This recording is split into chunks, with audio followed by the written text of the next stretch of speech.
Welcome to Facts TV News, where everything is true. Another nurse dies from COVID. The novel coronavirus has claimed the life of yet another nurse in the public health sector. Registered nurse Deidre Cunningham, who was working out of the Savannah Lamar Public General Hospital, died on Monday night. She was the supervisor for the nurses in the Accident and Emergency Department. She died at the Cornwall Regional Hospital. Advertising mogul Adrian Robinson passes. Advertising mogul Adrian Robinson has transitioned. He was 87 years old. Robinson, a former director of tourism, passed on Monday after ailing for some time. He formed the Marketing Council's firm more than 3 decades ago before retiring in 2019. Robinson's calm voice was a sample on Jamaican radio and television for years. His firm has received numerous awards for its pioneering push to create a distinct Jamaican identity in advertising and is regarded as the leader in the advertising industry. Leader of the Fab Five band, Franklin Campbell, paid tribute to Robinson via social media. R.I.P. Adrian, Fab Five did hundreds of ads with his advertising company over a 40-year period, from Red Stripe, Air Jamaica to many Grace products. He was a perfectionist and believed in the highest standards and quality. They don't make many like Adrian Robinson anymore. What good Adrian, Campbell posted. 20-year-old Clarendon man charged after attempting to rob cabbie. 20-year-old Mark Easy of Bustamante Highway in Clarendon has been charged with robbery with aggravation following an incident on Paisley Avenue in the parish on Saturday, August 21, 2021. Reports from the Mapen police are that about 10 a.m., the complainant, a taxi operator, was at a taxi stand when 4 people, 3 men and a woman, boarded his taxi. Along the journey, the men forced the female from the motor vehicle and placed a gun at the complainant's head. It is alleged that Easy then took control of the vehicle. However, whilst traveling along Paisley Avenue, there was a tussle between the taxi operator and the robbers, and the vehicle crashed into a building. The complainant managed to escape and report the matter to the police. Easy was found unconscious inside the motor vehicle by citizens who took him to the hospital. He was placed under police guard and later charged after he was pointed out as one of the robbers. The search for the other men continues. Accused robber charged in Westmoreland. A months-long investigation into a robbery in Little London, Westmoreland on Sunday, March 28, 2021 has resulted in the arrest and charge of a man in relation to the incident. He is 24-year-old Stephen Jones of Lennox Big Woods, Darliston in the parish. Reports from the Little London police are that about 11:30 a.m., the complainant was about to enter an ATM when a Toyota Axio motor car drove up. Jones allegedly exited the motor vehicle, brandishing a firearm, and demanded that the complainant hand over his debit card and PIN, which the complainant did. Jones then escaped. The incident was reported to the police, and investigations reveal that Jamaican $100,000 was withdrawn from the complainant's account. Jones was later identified as a suspect on Thursday, August 26, 2021. He was apprehended by the police. He was charged on Sunday, August 29, after he was pointed out in an identification parade. Quick-thinking man stops house fire from spreading. Quick action by one of the occupants of a house at Teakwake in Barbican Terrace, St. Andrew yesterday resulted in the property being spared major damage when a fire broke out in one of the bedrooms, destroying most of the items inside. No one was injured, and the fire did not spread to other parts of the house, but the residents who hurried to douse the flames before a unit from Halfway Tree Fire Station arrived expressed fright. A male resident reported that he was downstairs inside the house when his daughter reported smelling smoke. I told her that if she smelled anything, more than likely it was gas. After that, I heard pop, pop, pop, pop.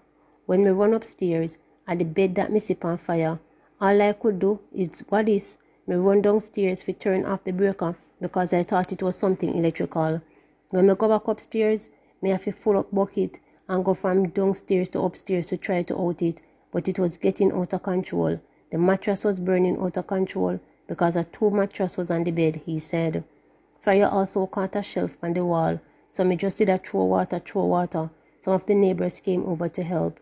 They called the fire brigade, and by the time the fire brigade come, Them just finish off. It was a lot of smoke, he said. The man stated he was unsure how the fire started, but reasoned that it was a sheer luck that he was at home to assist with extinguishing the flames. If I wasn't here, I don't know what would have happened. The females in the house couldn't manage. Wadia, when there was an earthquake, I was wondering if it was a major earthquake, if these houses would withstand it. But for a fire to start in your bedroom, it is frightening. I never seen nothing frighten me so in my life. I never ever think that a fire would start in my bedroom, he said. Majority of prisoners say no to vaccine. More than 70% of the inmates in the island's penal system have refused to take the COVID-19 vaccine despite repeated offers from the Department of Correctional Service, DCS, for them to be vaccinated.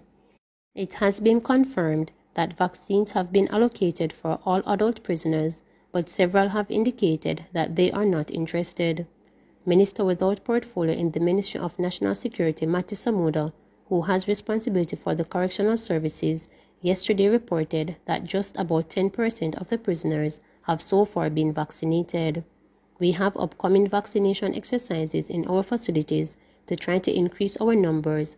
However, there is a significant level of hesitancy among the inmate population, stated Samuda. Efforts are underway through public education to reduce the hesitancy, Samuda added.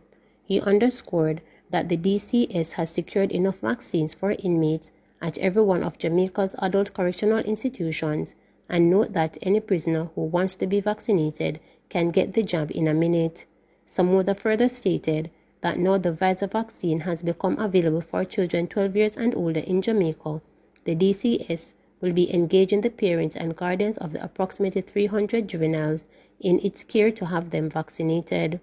Up to last Thursday, which is the last update on the DCS COVID-19 dashboard, just over 200 prison inmates have tested positive for the virus, with 5 fatalities and 196 recovered. Nestor Carter officially announced his retirement from track and field. Jamaican Olympic gold medalist and the 8th fastest man in history, Nestor Carter, has officially retired from track and field. In a statement, the 35-year-old Carter said he was no longer able to give his best to the sport. From a humble beginning as an 18-year-old running the 100-meter in 10.56 at track meets in Jamaica to the pinnacle of athletic performance in 2012, where I ran the first leg of the Jamaican 4x100 relay at the London Olympics, winning gold and setting the still-standing world record of 36.84 seconds, I have always given my best, the statement read.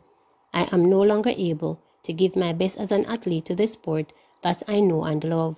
As a result, and for other reasons, I am announcing my retirement from track and field as an athlete. Carter also revealed that his decision was influenced by an undisclosed medical condition, which he said had prevented him from training and competing since March of this year. He also shared that medication prescribed by the doctor to treat his condition breaches anti-doping rules. Faced with the choice to choose between his health and career, he said he chose his health. Carter, who hails from Banana Ground, the birthplace of the fastest woman alive, Elaine Thompson, expressed his gratitude to all those who have played a part in his development of his talent. I end my career with a personal best of 9.78 seconds over 100 meters, which places me among the best to have competed. Big Yard initiates community vaccine drive. The inner city community of Big Yard on Mannings Hill Road in St. Andrew is recognized as an entertainment hub, but there is much more than what is seen on the surface. The community members are leading the charge in convincing persons who live in what is often described as low-income areas to shed their fears and join the ranks of Jamaicans who are vaccinated against COVID-19 in an effort to help the country achieve the goal of herd immunity. On Monday, during No Movement Day lockdown, a number of males from the community took the opportunity to visit the National Arena and took the jab, thus securing themselves as better chance not to be numbered among the growing number of casualties of the dreaded respiratory illness. Don't be afraid, get vaccinated. We at Big Yard support the drive to get the majority of Jamaicans vaccinated, and it is high time we the people support what is right and show that we care about each other. The mail started on Monday, and more of us, including women, will be going each day until we know that the majority of us who live here are vaccinated, a prominent community member reported after taking his jab Monday. The virus has taken millions of lives around the globe, and locally, the death count and infection rate have been spiraling upwards, leaving healthcare officials in a tizzy as hospitals are creaking under the weight of a heavy influx of infected patients. Despite pleas from the healthcare officials, the number of persons who decide to take the vaccine has been worryingly low, and with the deadly Delta variant of the virus on the loose, the country's health system is teetering on the brink. A lot of things have been said about the vaccines, but what is going on in Jamaica now cannot continue. We the people have to take a stand. It's only we that can save the country that we live in. We see that most of the people who are filling up the hospitals are those who have not been vaccinated. We are not taking that chance, the committee member said. Big Yard, which is home to hundreds of men and women and children, has been proactive in tackling the virus since the onset of the pandemic. Last year, residents implemented a sanitization station at the entrance to the community. The community was the home of the popular Yeye Wednesday's dance, which drew large crowds before the pandemic. Clarendon man found dead, cops suspect death by misadventure. Clarendon police are investigating a suspected death by misadventure in the Longwood district in the parish on Monday. The deceased has been identified as 75-year-old businessman Myron Cole. According to the police, Cole was at home when he went outside to close a window. About 7 p.m., when family members noticed that he did not return inside, they went in search of him. His body was found in a gully which runs adjacent to his house. He was taken by residents to hospital, where he was pronounced dead. 729 new COVID cases, 8 more deaths.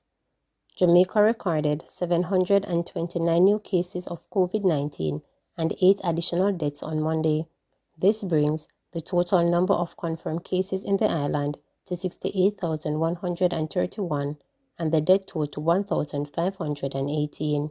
According to the Ministry of Health and Wellness, the deaths include 2 women ages 59 and 67 and a 73-year-old man from Westmoreland, 2 women ages 41 and 77 and a 58-year-old man from Kingston and St. Andrew, a 70-year-old woman from Hanover, and a 68-year-old man from St. Catherine.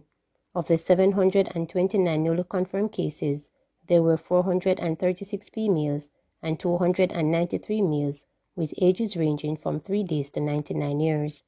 The cases were recorded in St. James, 141, Kingston and St. Andrew, 116, St. Catherine, 98, Westmoreland, 78, Trelawney, 48, Clarendon, 44, Hanover and St. Elizabeth, 43 each, St. Thomas, 39, St. Mary, 37, Manchester, 22, Portland, 20, and St. Ann, 2.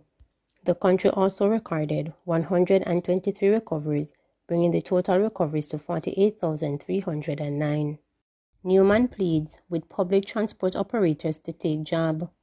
The Newman-led Transport Operators Development Sustainable Services, TODSS, is urging all operators of public transportation to seriously consider taking the vaccine against COVID-19 to reduce the high number of cases and deaths from the respiratory disease.